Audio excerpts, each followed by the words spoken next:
sex and erotic fantasies, and Robert Downey Jr. It's the film version of Dennis Potter's controversial TV hit, The Singing Detective. Meet Dan Dark. Are you experiencing some kind of visual dislocation? He's just trying to keep himself together. What do you do for a living? I'm an author. Detective stories about a gumshoe and warbles. He's almost over the edge. I think that Gibbon should see him. Gibbon, my book. It's full of clues. This was one sick pup. I know clues are supposed to lead you to the killer, but what if they reveal the victim a little more clearly?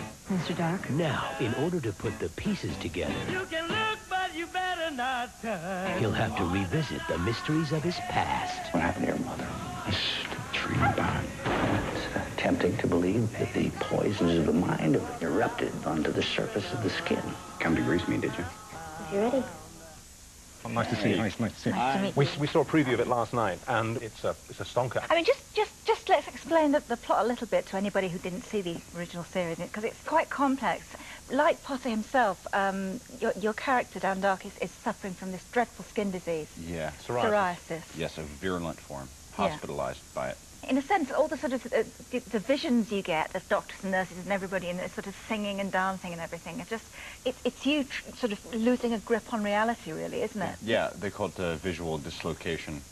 But I think, you know, yeah, he's nutting up, and the pain is so great, and he doesn't want to take the medicine because he's trying to not go under completely. Yeah. So he knows well enough to at least try to have some, you know, control of his faculties, but he's a miserable sod, and he's making everyone else miserable around him, which is his desire. And It's his journey, isn't it? Because he's had an extremely disturbed upbringing, and there's an awful lot wrong with him and his personality, and he's almost psychotic, really, in some ways. Yes. And really, the film is in his own head. He has these extraordinary fantasies, as you say, of, you know, theatre staff suddenly bursting into song, and all that's beautifully done. And boy, you can sing, because you actually sing at the end of the film, don't you? I do a bit, yeah. Yeah? Yeah. Initially, I said, oh, well, why don't I do the songs? And the director, Keith Gordon, said, well, Potter was really clear that it's not about the next actor going, I can sing, because he knew that some joker would say, well, why don't I sing the songs? It really is about how we take on the voices of our pop culture icons. You look, I mean, that makeup must have taken ages to put on. Well, it was a suit, wasn't it, in the end? It was too much hassle to put on. For the full body stuff, it was a suit. I remember from the series how amazing the makeup was for that, and it was a much more kind of flaky type. Dry. Yeah, but we didn't want to imitate it, so we went more for kind of when it's oozy. I was gobsmacked, because there's an awful lot of full-on sex.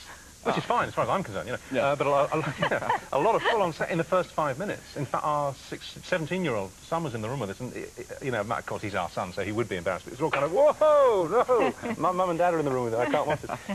It's strong stuff, though, isn't it? Yeah. At the same time, it's all contextual in that it's not, you know, it's not gratuitous at all. It really is essentially his take on sex being something kind of violent and disturbing, and he's uncomfortable with it. There's a great clip, actually, of you being counselled by the doctor who emerges to take over your case, and it's played by Mel Gibson, and they said you won't recognise Mel Gibson when he comes on. And, you know, we had an argument for about 2 minutes. That's not Mel Gibson. Yeah, you guys are prone to those, aren't you? Yeah, you've read, yeah. He's Dr. Gibbon. Let's just have a look, and we can see Mel and you together. Whistle. Scream. Silence. Young. Green. Old. Mick Jagger. Rock. Cradle. Crash. Dream. Wake. Sleep. Lie. Tail. Writer. Liar. Sentence. Prison. Cage. Barn. Mother. Murder. Love. Fraud. Passion. Pretense. Woman. Dirt. Death. Start. Stop! It's Gibson's baby, wasn't it? It's Gibson's baby, this film. Yeah. Didn't he give you the script when you were in rehab, famously? Yeah, well, if you could call it that. I was kind of out the other end of things and had a mild legal infraction, and so he was coming by and dropping off, you know. Came by helicopter, didn't he? Yeah, dropping by chopper. So glam. You always wonder if you're going to turn around, he's taking off in a helicopter, yeah.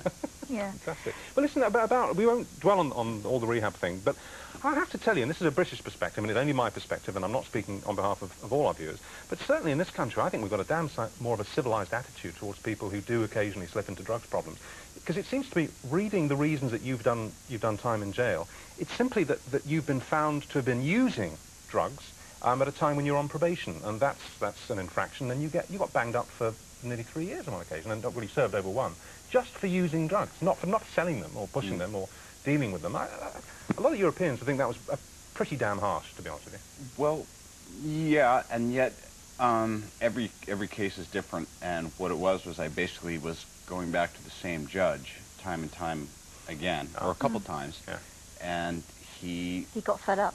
Well, he was, I believe, embarrassed because he was pro-recovery, and I didn't really run with it so well. But believe me, it wasn't like I was, you know, on camera with him, you know, out of the courtroom going, all right, let's do this together. You know, I couldn't even know his name for the first year. So he overreacted somewhat. Yeah, well, I must say I agree with you. I think he did overreact. I think to get over a year in a jail, you were next door to Manson, for heaven's sake. You know? Yes. For basically being found... Well, you missed a compulsory drugs test. Now, if you're a sportsman, that probably gets you suspended for a couple of years. But to get you in jail... Well, I was suspended, all right. And the other thing struck me as well. You couldn't... If it was the other way around and you're a British actor, you couldn't be promoting this film in America because they wouldn't let you in with the drugs conviction and doing time. They're so strict about it. You know, anybody gets busted for doing drugs in this country, you can say goodbye to going to America. I mean, I know you think the public gets tired of being told whether you're sort of clean at the moment or whatever, but you are trying very hard, aren't you? I mean, you're not claiming that you've recovered. Nope. Completely. Nope. Because that's part of the setup, you know. You know, I mean, any time someone has had 16 Bloody Marys and then, you know, got up that Sunday morning and said never again, and then by Sunday afternoon they're saying, well, just a hair of the dog. You know, and to tell you the truth, I think of the Singing Detective as kind of entertainment therapy. You kind of got to sit there and it flashes back to some incidents from his childhood, and by the end of it, this is kind of like therapy, you know, about an hour and 2 minutes into it, you're like, I'm so done. Can I get out of here? And then you stick it out and something cool happens and you're glad. Yeah. Well, you're fantastically popular in Ally McBeal. It's a shame that you're not doing that anymore, although I understand why. But just to underline your music talents, can we just see a clip from that just before we go?